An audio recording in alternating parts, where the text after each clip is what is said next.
Ceraikan Reno, Nitya diusir tanpa selembar hak pun. Ia pergi dengan tubuh gemetar, tapi tetap membawa satu peninggalan kecil dari mendiang ayahnya, buku tabungan usang. Ia yakin jumlahnya tak seberapa.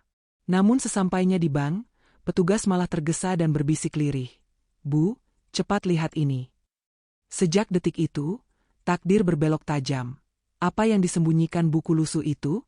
Mampukah Nitya bangkit dan berdiri lebih tinggi dari orang-orang yang merendahkannya?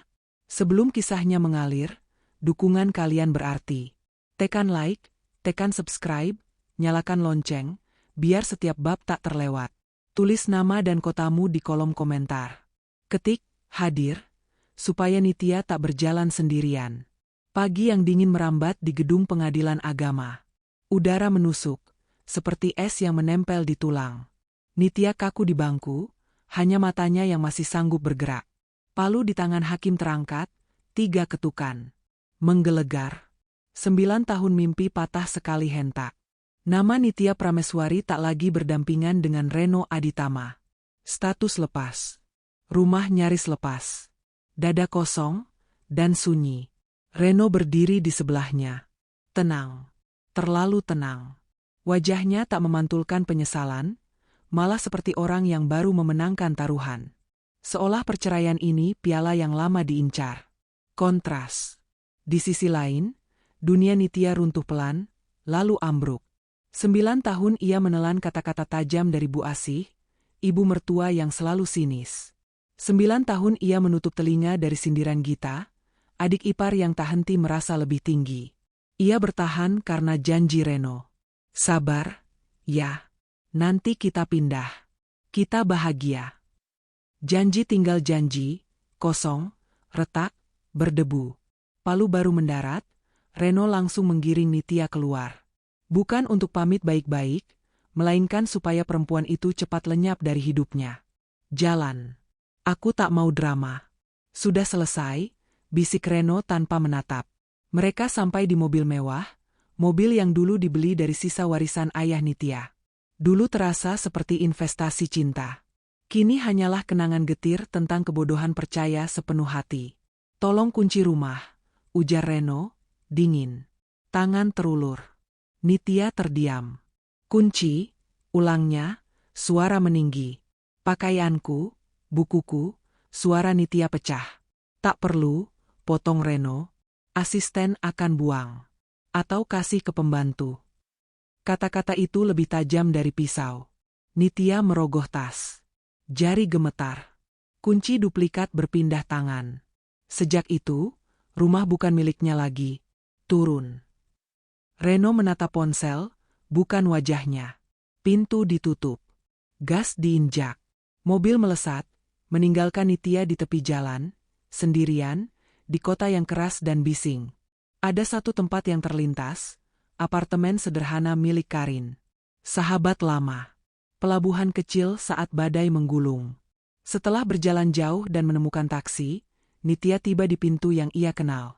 Karin memeluknya erat. Melihat mata bengkak dan ransel kecil, Karin mengerti, perceraian itu berlangsung buruk, sangat buruk. "Kamu baik-baik saja, nak?" Suara Karin lembut, seperti dulu. Nitya menggeleng. Tangisnya pecah di pundak yang aman. "Mereka kejam, Rin. Mereka usir aku. Dibilang tak berhak apa-apa. Padahal uang muka mobil, dari warisan ayah." Karin mengusap punggungnya.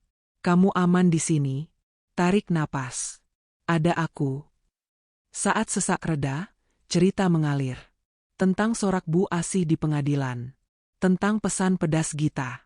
Tentang pandangan Reno yang dingin saat mengusirnya. "Mereka sudah merencanakan ini lama," kata Karin pelan. "Mereka manfaatkan hatimu. Maaf, aku sering mengingatkan." Nitya mengangguk. Ia tahu. Cinta membuatnya tutup mata. Harapan membuatnya tuli. "Aku tak punya apa-apa lagi, Rin," bisiknya. "Rekening kosong. Semua kartu diblokir. Gaji terakhir diambil, katanya untuk utang bersama." Karin menggenggam jemari sahabatnya. "Kamu masih punya dirimu. Itu yang terpenting. Kita mulai lagi, pelan, tapi pasti." Nitya mengusap air mata. Ia menatap ransel. Ayah pernah titip satu hal. Buku tabungan kecil. Dulu kupikir recehan remaja, uang jajan, hadiah ulang tahun, tapi itu satu-satunya yang tersisa. Aku akan cairkan besok. Mungkin hanya cukup beberapa minggu. Tak apa. Itu pegangan. Karin tercengang. Kamu masih menyimpan? Nitya mengeluarkan buku hijau pudar. Sampulnya lusuh. Sudut-sudutnya retak. Ini warisan terakhir. Nilainya mungkin kecil. Tapi, ayah menitipkan harga diri di sini. Ia memeluk buku itu, erat, lama. Belum tahu, di balik kertas menua itu, terselip rahasia besar. Rahasia yang sanggup membalikan papan permainan, sekali gerak, seluruh bidak berubah. Besok pagi, mereka akan ke bank. Dan hidup tak lagi sama. Bantu kami dengan klik tombol subscribe dan like. Terima kasih dan semoga harimu dipenuhi berkah dan keberuntungan. Pagi datang pelan. Cahaya jendela menembus tirai tipis, tapi dinginnya tetap tinggal. Nitya bangun dengan kepala berat. Wajah di cermin tampak asing. Mata cekung. Bibir kering. Senyum yang dulu ramah, seperti hilang di jalan. Di dapur, Karin sudah menyalakan kompor.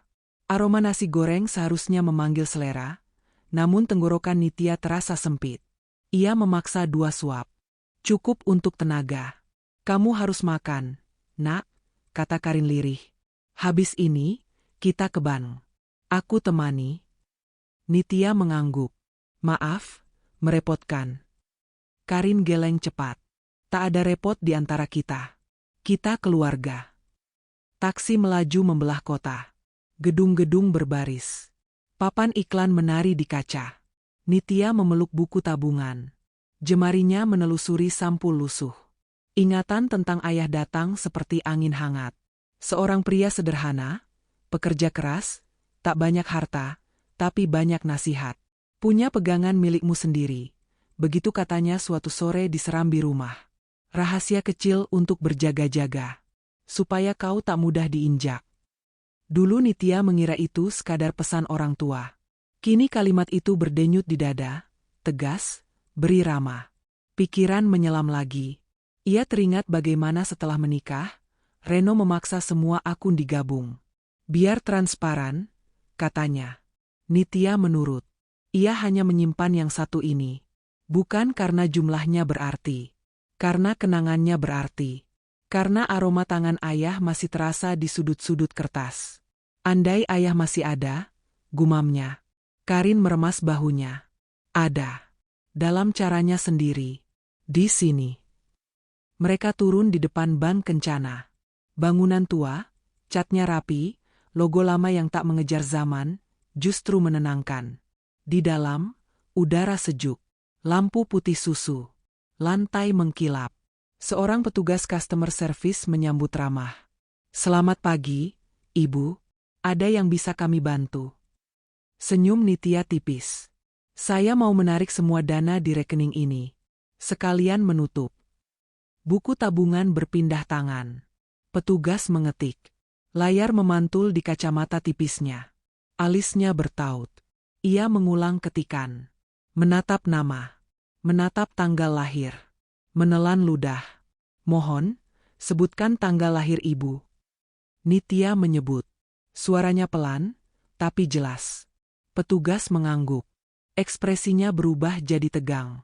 Ia berdiri buru-buru. Mohon tunggu sebentar, ya.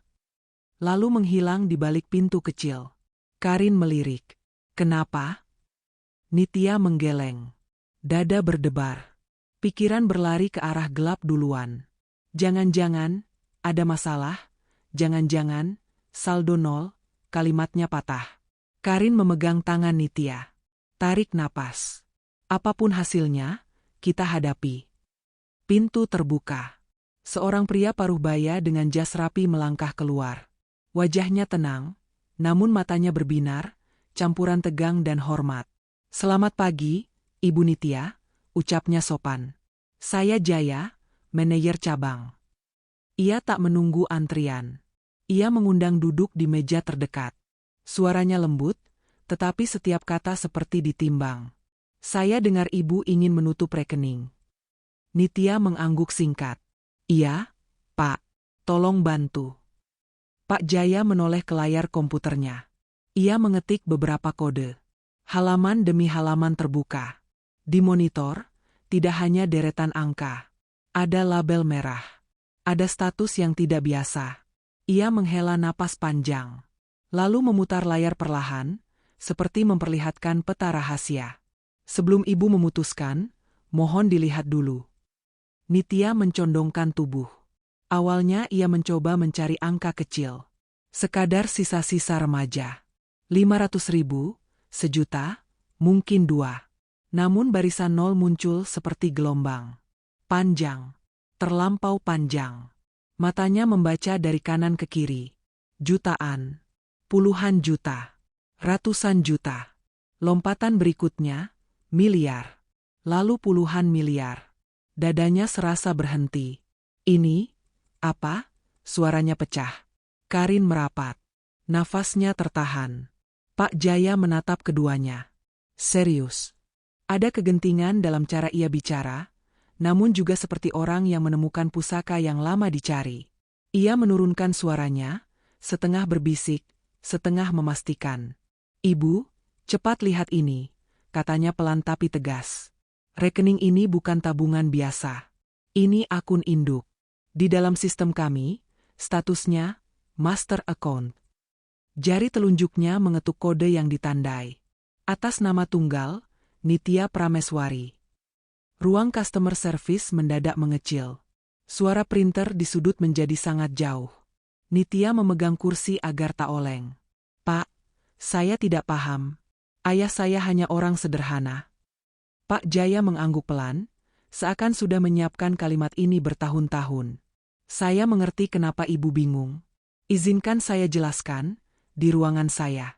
Lebih tenang. Lebih aman. Ia memberi isyarat ke petugas dan keamanan. Area sekitar mereka dibatasi halus. Antrian dialihkan ke meja lain. Semua dilakukan cepat, senyap, sopan. Di lorong menuju ruang manajer, langkah Nitya terasa melayang. Buku tabungan digenggam semakin erat. Karin berjalan di sisi, tak melepaskan tangan sahabatnya. Pintu kayu tertutup lembut. Ruangan kedap suara. Rak buku. Peta cabang di dinding. Di meja, monitor kedua sudah menyala, menampilkan bagan yang rumit. Pak Jaya duduk berhadapan. Sikapnya berubah menjadi sangat formal, namun hangat. Baik, Bu Nitya. Saya akan jelaskan perlahan.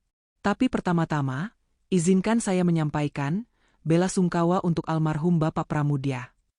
Nama itu menembus jantung Nitya seperti sentuhan. Ayah, bisiknya. Pak Jaya menyatukan dua telapak tangan. Beliau bukan sekadar nasabah lama. Beliau adalah salah satu pendiri awal yang diam. Orang yang memilih berjalan di balik layar. Dan sejak lama, beliau menyiapkan satu jaring pengaman untuk Anda. Nitya mengedip pelan. Ekspresinya campur tak percaya. Jaring pengaman? Pak Jaya mengangguk. Master account. Akun induk. Arah masuknya keuntungan, dividen, kepemilikan. Semua ditautkan bertahap. Semua atas nama Anda. Dengan syarat, diakses hanya jika Anda datang sendiri, dalam keadaan terdesak, membawa buku tabungan itu. Ia menunjuk sampul hijau pudar. Kode di dalamnya adalah kunci. Nitya menatap buku di genggamannya. Tiba-tiba, beratnya berubah. Bukan lagi recehan masa kecil, melainkan pintu ke sesuatu yang ayah sembunyikan rapat. Di sudut matanya, air bening muncul. Bukan sedih. Bukan bahagia. Perasaan yang sulit dinamai. Karin mengusap punggungnya pelan. Dengar baik-baik, ya, bisiknya. Nitya mengangguk. Pak, tolong lanjutkan. Pak Jaya menarik napas pelan. Lalu ia memutar layar kedua yang menampilkan bagan alur. Garis-garis kecil bergerak seperti sungai. Masuk ke satu kotak. Keluar ke kotak lain. Begini, Bu. Almarhum Bapak Pramudya membangun jalur yang tenang, tapi kokoh. Bukan uang yang diletakkan begitu saja, melainkan aliran. keuntungan yang dipindah pelan, saham yang dibeli diam-diam, dividen yang ditampung rapi. Semuanya disatukan ke akun induk. Satu nama. Nama Anda. Nitya menelan ludah. Tapi, kenapa disembunyikan? Pak Jaya menatapnya dalam. Karena beliau paham dunia. Harta menarik banyak mata. Ada yang baik. Ada yang berwujud serigala. Beliau ingin Anda tumbuh tanpa beban label. Supaya Anda tahu rasanya bekerja. Supaya Anda bisa membedakan siapa yang tulus, dan siapa yang memanfaatkan. Ia berhenti sejenak. Lagi pula, untuk membuka pintu ini, ada syaratnya. Anda harus sampai di sini, dengan buku itu, saat benar-benar terdesak. Ia menatap buku hijau pudar di meja. Dan hari ini, syarat itu terpenuhi. Sunyi merayap. Jam dinding berdetak. Karin meremas jari Nitya, mengajak bernapas. Jadi, ayah menyiapkan semuanya. Lama sekali. Suara Nitya lirih. Ada rasa haru. Ada rasa perih yang ikut bangkit. Pak Jaya mengangguk. Bertahun-tahun. Sejak Anda masih muda. Beliau menulis catatan-catatan kecil. Mengatur orang-orang kepercayaan. Menitipkan pesan. Saya hanya salah satu yang menjaga pintu. Ia tersenyum tipis. Tugas saya selesai ketika Anda duduk di sini. Nitya mengusap ujung mata. Tak ingin air jatuh. Kalau begitu, apa yang harus kulakukan? Pak Jaya mengatur posisi kursi. Serius kembali. Pertama, jangan gegabah. Jangan umumkan ke siapapun. Dunia suka heboh. Kita tidak perlu itu. Kedua, kita bentuk payung. Perusahaan induk yang bersih namanya, jelas jalurnya, aman geraknya. Semua lewat sana. Ketiga, pilih langkah kecil yang telak. Tidak tampak balas dendam. Tapi menegakkan martabat. Paham sampai di sini? Nitya mengangguk perlahan. Aku paham. Ia menatap layar. Angka-angka tak lagi sekadar nol yang berderet. Angka-angka itu seperti alat. Seperti perahu. Bisa membawanya ke tepi yang aman, atau menenggelamkannya kalau salah mendayung. Pak, aku tidak mau terseret amarah, ucapnya. Aku hanya ingin berdiri tegak. Dan, melindungi nama ayah. Pak Jaya tersenyum. Itu kunci. Hati-hati adalah pagar terbaik. Karin menyenggol pelan. Kalau payung perusahaan itu jadi, apa langkah pertama? Pak Jaya menatap berkas yang sudah siap. Kita dirikan holding dengan nama netral. Tidak mencolok. Lalu kita lihat peta yang menyentuh kehidupan Anda, tanpa menyebut nama Anda. Saya tahu satu titik, rantai pasok tempat usaha keluarga Reno bersandar. Kalau ingin menata ulang hidup, kadang kita perlu memutus tali yang mengikat kita pada orang yang menyakiti. Ucapannya datar, tapi maknanya tajam. Nitya menarik napas panjang. Aku tidak mencari perang, tapi aku juga tak sudi diinjak. Ia menatap Karin. Sahabatnya mengangguk. Kau tidak sendiri. Nitya menoleh pada Pak Jaya. Baik, kita jalan pelan. Rapi, tanpa gaduh. Pak Jaya menggeser map. Ini rancangan awal. Nama perusahaan, susunan orang, dan jalur aman. Kita bisa mulai hari ini. Tepat saat pena menyentuh kertas, ponsel di meja bergetar. Nada getar pendek. Sekali, dua kali. Pak Jaya melirik. Lalu mengangkat alis. Kebetulan, ada surel masuk lewat kanal konsultasi investasi kami. Dari Aditama Group. Nama itu terucap seperti angin dingin yang masuk lewat celah jendela. Nitya diam. Dada berdesir. Boleh kulihat? Pak Jaya memutar layar kecil. Pesan singkat, tergesa, memohon, proyek macet, dana tersendat, mencari penolong. Ada lampiran proposal. Ada angka besar. Ada janji menggiurkan. Karin mendesah pendek. Takdir suka bercanda. Nitya menyipit. Ia membaca paragraf pembuka. Diksi yang sangat ia kenal. Nada yang dulu meninabobokan. Janji yang pernah membuatnya bertahan terlalu lama. Aku tak akan jatuh di lubang yang sama, katanya pelan. Kalau mereka butuh tangan, kita beri tali. Tapi tali itu terikat pada aturan. Kalau dilanggar, kita lepaskan. Pak Jaya mengangguk setuju. Maka kita balas secara profesional. Hitam di atas putih. Tanpa emosi. Tanpa celah. Ia mengetik beberapa baris balasan. Nada resmi. Sopan. Namun tegak. Menawarkan uluran dengan syarat jelas. Biaya jasa yang wajar untuk kerja berisiko. Jangka waktu. Kewajiban menjaga jalur usaha tetap bersih. Ada pagar-pagar yang mudah dipatuhi oleh mereka yang jujur, dan akan terasa sempit bagi yang pongah. Kirim, kata Nitya. Suaranya stabil. Biarkan aturan yang berbicara. Pak Jaya menekan tombol. Pesan meluncur. Sunyi jatuh lagi. Tapi kini sunyi yang berbeda. Sunyi yang membawa tekad. Mulai hari ini, ucap Nitya, menatap sampul hijau yang lusuh, aku berjalan dengan nama sendiri. Dengan cara yang ayah ajarkan. Tenang. Tertib. Tepat. Karin menepuk bahunya. Dan bila angin kencang datang. Nitya tersenyum tipis. Kita kencangkan simpul. Di luar, siang merayap. Di dalam, sebuah bab baru dibuka, tanpa sorak, tanpa drum. Hanya pena. Hanya napas. Hanya langkah yang mantap. Sore itu, jawaban dari kanal konsultasi kembali masuk. Ringkas. Tergesa. Aditama Group sepakat. Mereka minta percepatan. Mereka butuh jalan napas dalam hitungan hari. Pak Jaya membaca cepat, lalu menatap Nitya. Mereka siap tanda tangan. Kita siapkan perjanjian kerja yang rapi, tanpa celah. Ia menggeser draft kontrak. Bahasanya lugas. Ada kewajiban menjaga integritas usaha. Ada jaminan yang ditaruh sementara, demi keamanan jasa. Ada syarat yang mudah dipenuhi kalau niatnya baik, dan akan terasa menjerat jika ada kelicikan.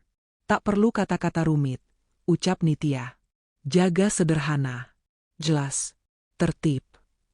Pena menari. Pasal demi pasal diberi titik. Garis miring untuk jeda. Tanda seru hanya muncul di bagian peringatan. Pelanggaran membuat jasa dihentikan, serta jaminan ditarik. Pak Jaya mengangguk. Kita kirim hari ini. Email meluncur, mengudara menuju layar Reno.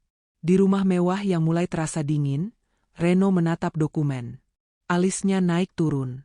Biaya besar, tapi harapan lebih besar. Ini kesempatan, katanya pada Bu Asih dan Gita. Kalau telat, proyek tamat. Ia mencetak halaman. Membubuhkan tanda tangan dengan gerak cepat. Mata hanya berhenti pada janji penyelamatan. Bukan pada syarat yang meminta usaha tetap bersih dari gangguan rantai pasok. Bukan pada kalimat pendek yang bikin banyak orang berhati-hati, gagal menjaga kelancaran, dianggap wan prestasi. Salinan kontrak kembali ke kotak masuk Pak Jaya. Di layar, tanda tangan Reno jelas. Waktu berjalan. Sunyi mengendur. Langkah berikutnya, kata Pak Jaya, kita perkuat payung. Holding siap. Nama netral, gerak rapi. Nitya mengangguk. Satu lagi. Peta rantai pasok. Pak Jaya membuka berkas pemasok baja utama, perusahaan yang selama ini membuat proyek Aditama tetap berdiri. Kita masuk sebagai penanam modal melalui jalur samping. Bukan mencolok. Bukan frontal. Cukup untuk mengarahkan kebijakan harga secara wajar. Cukup untuk menguji komitmen perjanjian. Hari berganti. Pagi membawa kabar mengejutkan yang mengalir cepat di grup bisnis. Investor misterius ambil porsi mayoritas di Raharja Kencana, holding besar yang menanam saham di pemasok inti. Media memajang judul dengan huruf tebal. Gambar kantor kaca. Logo biru. Komentator berspekulasi. Siapa di balik transaksi kilat ini? Mengapa banyak perusahaan tiba-tiba mengatur ulang harga dan syarat? Di ruang keluarga, ponsel Gita berdering tak henti. Ia membaca notifikasi sambil menggigit bibir. Kak, ini berdampak ke kita. Pemasok baja barusan menaikkan harga. Kontrak lama diulas ulang. Mereka sebut, kebijakan pemilik baru. Reno mengumpat pelan. Telepon manajernya. Sekarang. Gita sudah menelpon. Jawabannya sama. Manajer berganti. Kebijakan baru berlaku. Tak ada negosiasi. Ini ulah pesaing. Potong Bu Asih. Tahan saja. Konsultan baru kita akan masuk membawa uang. Reno mengangguk, setengah meyakinkan diri. Benar, kita punya perjanjian. Namun ketukan kecil mulai terdengar di belakang kepalanya. Ketukan yang berbunyi, hati-hati, aturan itu bisa berbalik arah. Siang itu, portal bisnis memasang headline baru. Mahkota Sejati Corpora, holding anonim, resmi mengambil alih saham mayoritas Raharja Kencana. Ada foto peresmian internal. Ada latar logo. Ada satu potret yang menyedot semua mata. Seorang perempuan berdiri tegak. Setelan putih sederhana. Tatapan jernih, tapi tegas. Senyum tipis, nyaris tidak terlihat. Nama di bawah foto, tidak disebut. Tapi wajah itu, sangat mereka kenal. Ponsel Reno bergetar hebat. Panggilan dari rekan lama. Dari pemasok. Dari media kecil. Dari bank yang mulai berhitung ulang. Ia membuka inbox. Ada email resmi dari Raharja Kencana, perubahan kebijakan pemasok. Ucapan terima kasih untuk kerjasama Aditama selama ini. Lalu satu baris tambahan yang menohok, keputusan strategis mengikuti arahan pemegang saham mayoritas kami. Reno terpaku pada foto yang ikut terlampir. Zoom. Lebih dekat. Tak bisa disangkal. Nitya, suaranya tercekat. Gita memegangi mulut. Bagaimana mungkin, kemarin dia, hari ini, Bu Asih mundur selangkah, menabrak meja. Gelas berdering. Tidak. Tidak. Itu pasti suntingan. Pasti. Namun berita bertambah. Potongan acara internal. Rekaman pendek. Siluet yang sama menandatangani dokumen. Tepuk tangan. Kamera bergeser ke barisan eksekutif, dan di ujungnya, ada sosok Pak Jaya.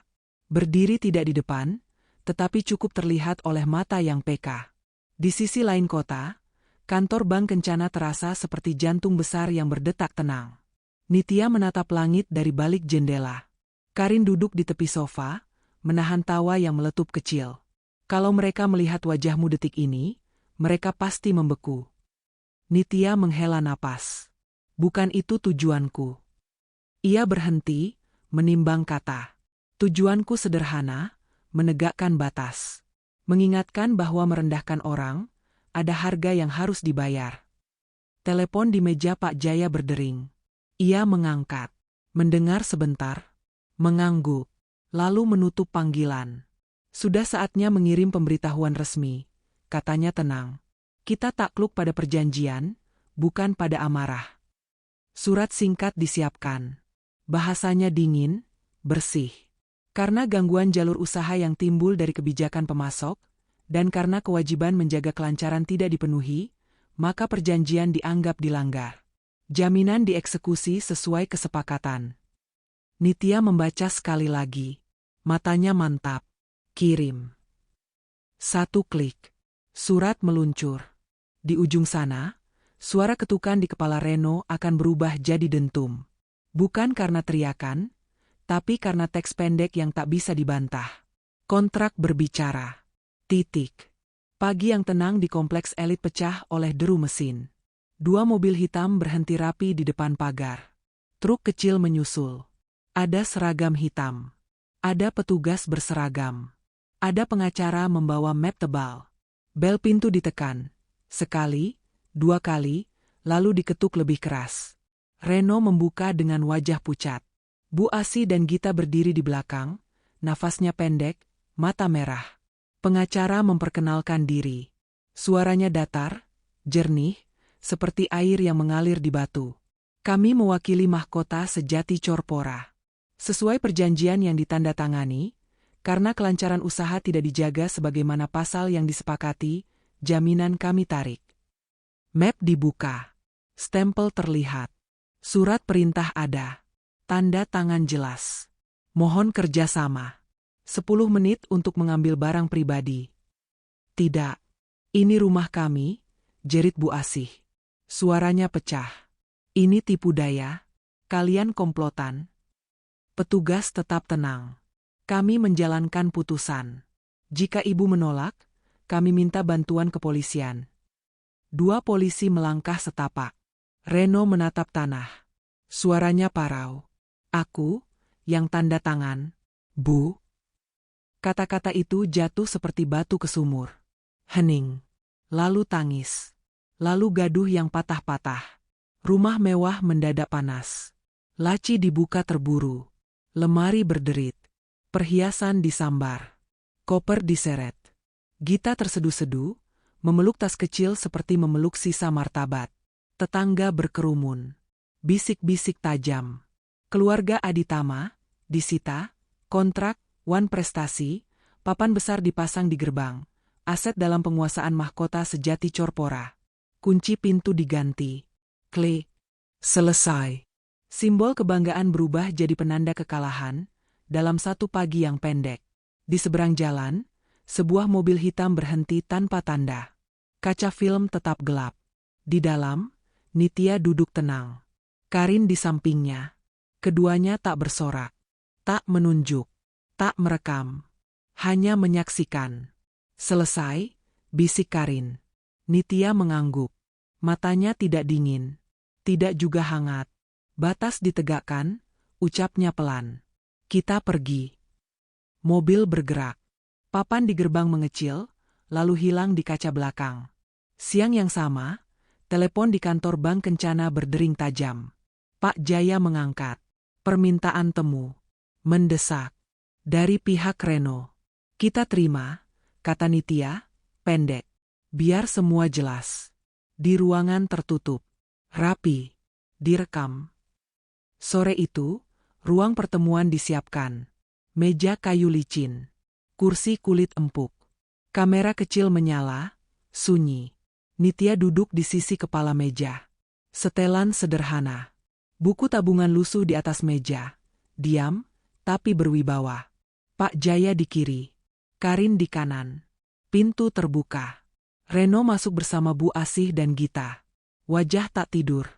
Pakaian mahal yang tak lagi terlihat berharga. Mereka duduk ragu.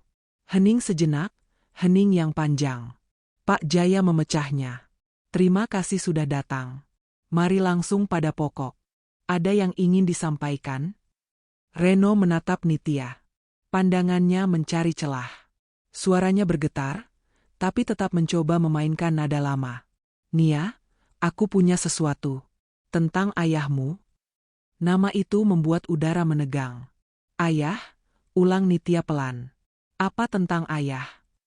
Reno mengeluarkan amplop lecek.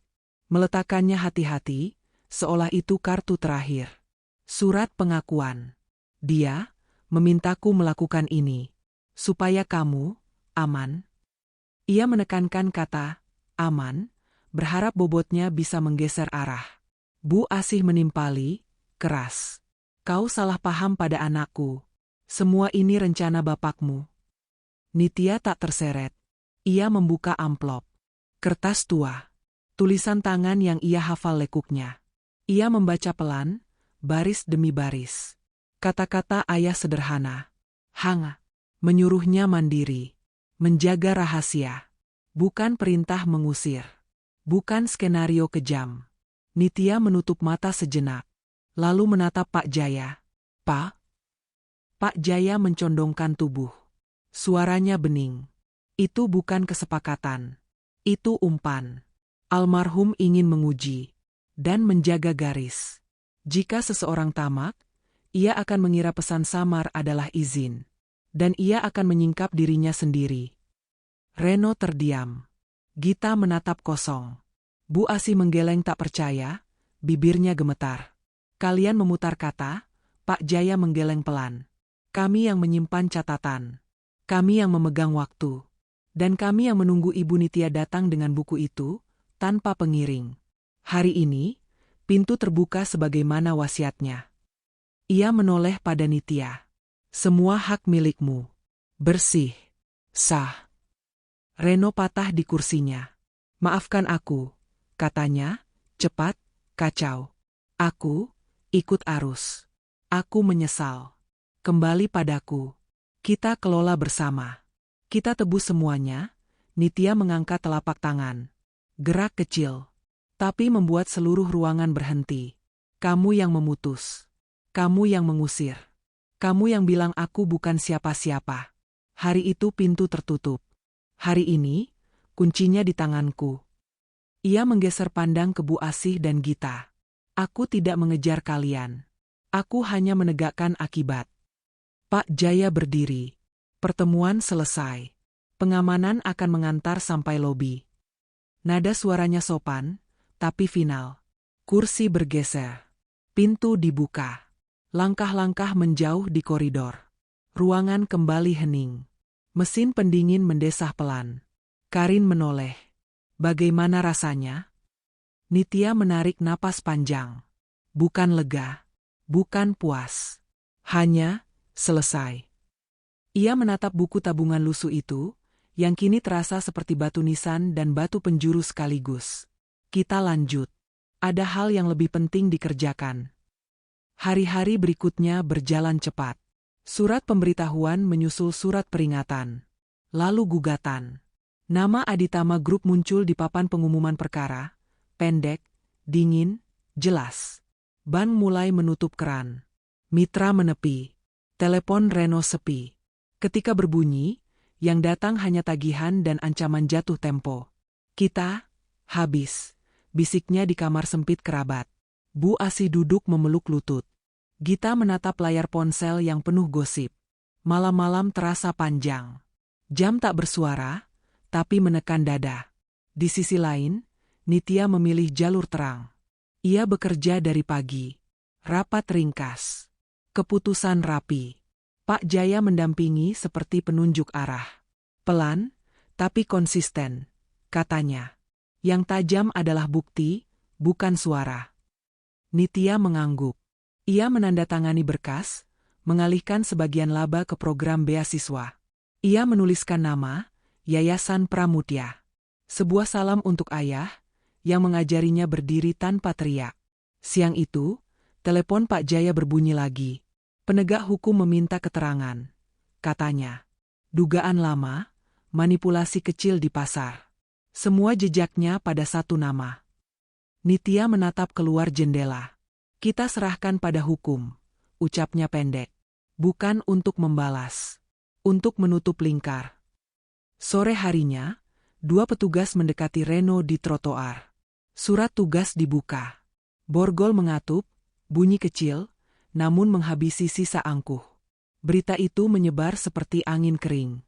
Di layar-layar rapat para pebisnis, wajah Reno tampil sekejap, lalu lenyap. Diganti presentasi berikutnya. Dunia tetap bergerak. Apakah kamu puas? Tanya Karin malam itu. Mereka duduk di balkon, memandangi lampu kota. Udara lembut, tidak dingin, tidak panas. Tidak, jawab Nitya. Aku hanya merasa adil. Ia menghela napas. Dendam itu lapar. Keadilan itu kenyang. Karin tersenyum kecil. Kau berbicara seperti ayahmu. Nitya menatap telapak tangan. Ada bekas halus dari buku tabungan lusuh. Mungkin, karena aku memegang pesan yang sama. Keesokan paginya, Nitya menerima kabar lain. Kerabat yang menampung Bu Asih dan Gita tak sanggup lagi. Pintu rumah kecil itu tertutup. Dua perempuan dengan koper harus mencari bangku taman. Angin malam menggigit. Lampu jalan redup.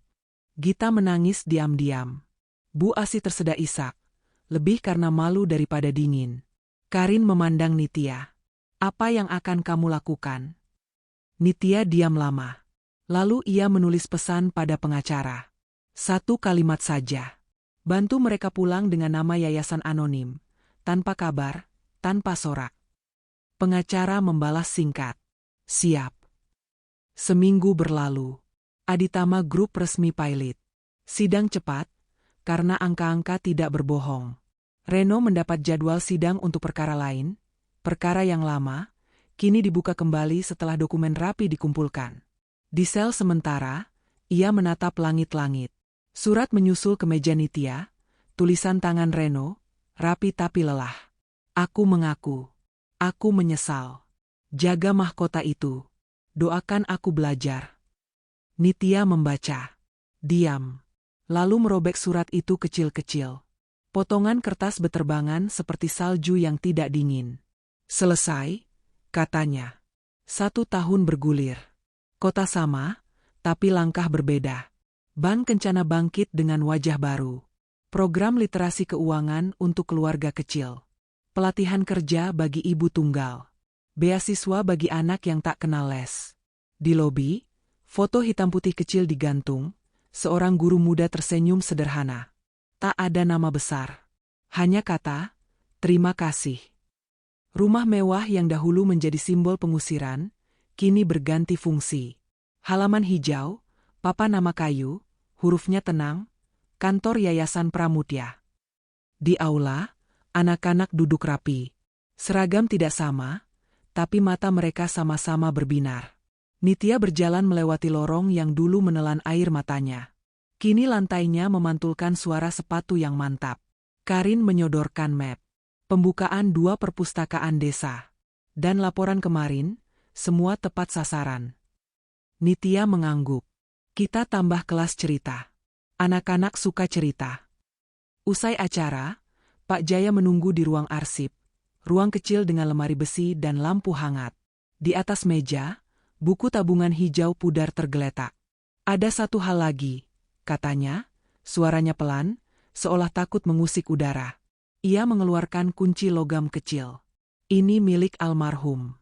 Dulu disimpan untuk hari yang tepat.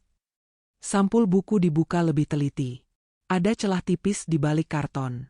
Amplop mungil tergelincir keluar. Nitya menahan nafas. Jarinya gemetar, namun pasti. Amplop dibuka. 1 surat. 1 kalung kecil, liontin mahkota dari emas putih. Sinar lembut memantul di ujung meja. Surat itu ringkas. Nak, jika engkau membaca ini, berarti engkau sudah tahu. Besar bukan jumlah. Besar adalah cara. Harta adalah alat. Mahkota bukan di kepala, melainkan di hati, ketika engkau memilih benar saat engkau bisa melakukan apa saja. Tangan Nitya menutup surat. Air menetes. 1-2, jatuh tanpa suara. Ia menggenggam liontin. Benda kecil itu hangat di kulit. Ayah, suaranya pecah, tapi tidak rapuh. Sore menjelang. Di halaman, anak-anak berfoto sambil tertawa. Media lokal meliput secukupnya. Tidak ada pertanyaan tentang akuisisi. Tidak ada bisik soal masa lalu. Yang dibahas hanya buku-buku baru dan kelas menulis. Nitya berdiri di gerbang. Angin tipis mengibaskan ujung rambut. Liontin mahkota tergantung kalem di lehernya. Dulu ia berdiri di sini sebagai orang yang diusir.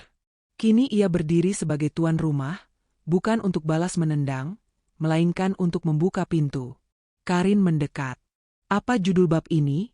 Tanya sahabatnya. Nitya tersenyum. Bukan, balas dendam. Bukan, kekayaan. Mungkin, harga diri. Ia memandang langit yang memerah. Dan setelah ini, memberi. Mereka tertawa kecil. Ringan. Lalu melangkah masuk, menyusul suara anak-anak yang meminta cerita malam. Pesan terakhir mengendap di dada, sederhana tapi padat. Jangan meremehkan orang yang berjalan pelan. Kadang mereka membawa kunci yang tak terlihat.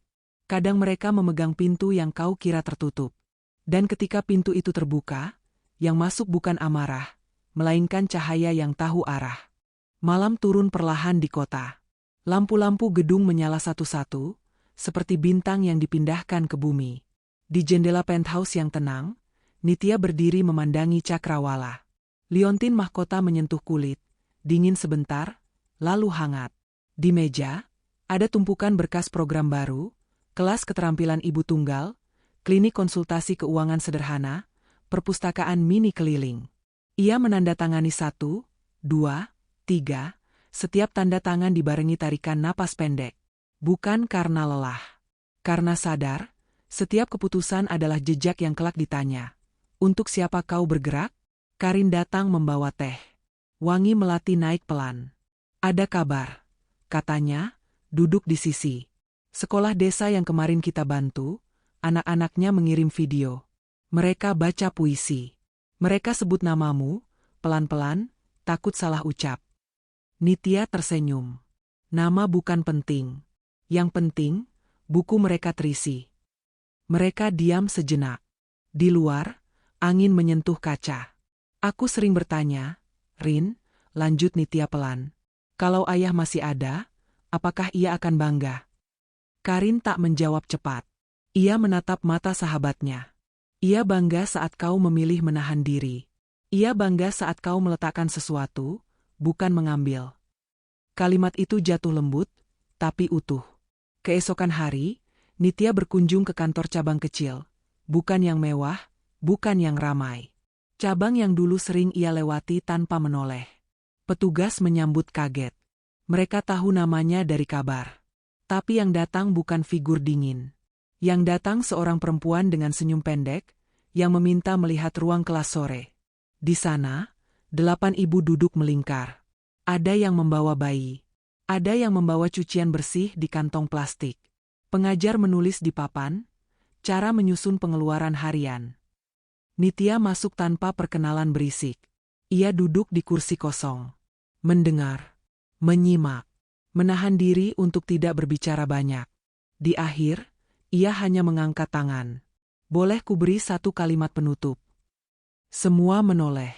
Kalau hari ini terasa berat, jangan salahkan kaki yang lelah.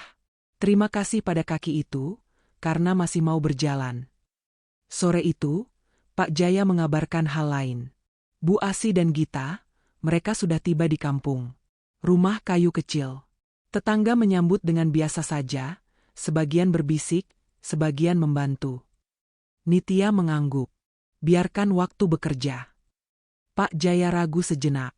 Ada kemungkinan nanti, mereka menulis surat. Nitya menatap jendela cabang. Kalau surat itu berisi minta maaf, sampaikan, sudah kuletakkan di tempatnya. Kalau surat itu berisi minta kembali, sampaikan, pintu yang dulu mereka tutup, kuncinya sudah kulempar ke sungai. Beberapa minggu kemudian, Reno mengirim kabar dari tempat ia menebus salah langkah. Bukan surat memelas. Bukan pula dalih. Hanya 2 baris melalui pengacara. Terima kasih telah tidak menginjak saat kau bisa. Aku belajar pelan-pelan. Andai sempat, doakan. Nitya membaca 2 baris itu di mobil, dalam perjalanan ke kelas literasi. Ia tidak menjawab. Ia menutup mata, menarik napas, lalu meletakkan telapak tangan di atas liontin. Sebaris doa mengalun, pendek, tak bersuara. Untuk mereka yang jatuh dan ingin bangkit. Untuk dirinya sendiri, agar tidak buta ketika berdiri tinggi. Musim hujan datang. Jalanan mengilap. Di halaman bekas rumah, kini kantor yayasan, tenda putih kecil berdiri. Papan sederhana bertuliskan, Malam Dongeng. Anak-anak duduk lesehan. Ada lampu-lampu kecil, ada kain bergambar hutan, ada suara gitar pelan. Nitya maju ke depan. Suaranya rendah, tenang. Malam ini, kita bercerita tentang seorang gadis yang punya kunci kecil. Kunci itu lama disimpan ayahnya. Suatu hari, kunci itu membuka pintu yang besar sekali. Tapi pintu itu bukan menuju harta, melainkan menuju cara. Anak-anak miringkan kepala. Cara apa? Tanya seorang anak laki-laki. Cara memilih benar, saat kita bisa memilih apa saja. Jawab Nitya. Mereka bertepuk pelan. Gitar berhenti. Hujan menipis. Setelah acara, seorang ibu menghampiri. Wajahnya lelah, tapi matanya jernih. Bu, apakah benar? Jalan pelan tidak akan ketinggalan. Nitya menatapnya, lama. Jalan pelan, justru membuat kita sempat melihat rambu. Sempat menyapa yang perlu disapa. Ibu itu mengangguk. Air mata menggantung di sudut mata, tidak jatuh. Terima kasih. Bisiknya, lalu ia pergi, memeluk anaknya, melangkah pulang di bawah sisa gerimis. Malam terakhir bulan itu, Nitya menulis di buku kecil. Buku baru, bukan yang hijau pudar. Tulisan tangan mengalir. Untuk ayah. Hari ini, kututup satu pintu. Tapi kubuka jendela banyak rumah. Aku tak lagi menoleh pada kata yang meluka. Aku menatap pada wajah-wajah yang perlu makan, perlu buku, perlu tempat aman. Ia menutup buku. Ia mematikan lampu. Kota berkilau di kejauhan. Pesan penutup mengendap di udara. Kekayaan terbesar bukan angka yang berbaris, melainkan kesempatan untuk memilih. Memilih menahan saat bisa menghajar. Memilih memberi saat bisa menguasai. Dan jika suatu hari ada yang meremehkan langkahmu yang kecil, tersenyumlah. Katakan pelan, aku membawa kunci. Kau hanya belum melihat pintunya. Pemirsa yang terhormat, jika kisah ini menyentuh hati dan membuat Anda berpikir, silakan berlangganan dan tinggalkan komentar. Setiap komentar dari Anda menjadi inspirasi bagi kami, dan setiap kata membuka jalan bagi kisah baru. Semoga Allah memberi kedamaian di hati Anda, keberkahan dalam keluarga, dan cahaya dalam perjalanan hidup Anda. Semoga setiap hari yang Anda jalani dipenuhi kebahagiaan, dan setiap kata yang Anda dengar membawa kebaikan.